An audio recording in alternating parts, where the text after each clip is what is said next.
What do delegates need to be aware of and understand about being a worldwide connection as they prepare for General Conference? Well, I think they need to be most aware of the fact that these conversations are necessary for the life of the United Methodist Church as we live into our own reality. Our reality is that we planted seeds and then did not tend the fields prepared for a harvest. We are at a point now where the work done by the United Methodist Church and our wonderful missionaries and our other efforts through the General Board of Church and Society, through General Board of Discipleship, have now prospered. We're seeing explosions, not just growth, we're seeing explosions on the continent of Africa. We're seeing growth in areas in Europe and in the Philippines and other places around the world where the message of the United Methodist Church is being seen as something which is not just new, but it's refreshing. And that's news for people around the world. So what we have not prepared ourselves for are the many, many aspects of the world that make our message one that is much more complicated than it was before. Why?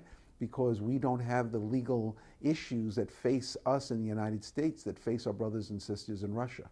We do not have the same issues that face us here in the United States with regard to where we are in terms of questions such as human sexuality that people in Copenhagen don't really care about because they've done that already. We are at different places in terms of our cultural development, our historical development, where some of us are 50 years ahead and 50 years behind each other in those areas, but we are still children and brothers and sisters in Christ. And because of that, we've got to find the common ground that allows us to have the conversations that keep us grounded in our Christ-like actions. I think it's always been important. We are growing into understanding its importance today. It has to do with the view of each other as we must have in Christ as equals. So that's basic Christian understanding of what it means to be a Christian. And the world is growing smaller. We see more of each other. The modern level of communication through internet and other medias, we know more of each other. So it's natural to ask the question: are we really equal, or are we not? And I think for the church as well, this has been is a growing concern that we must realize where we come from and where do we want to go.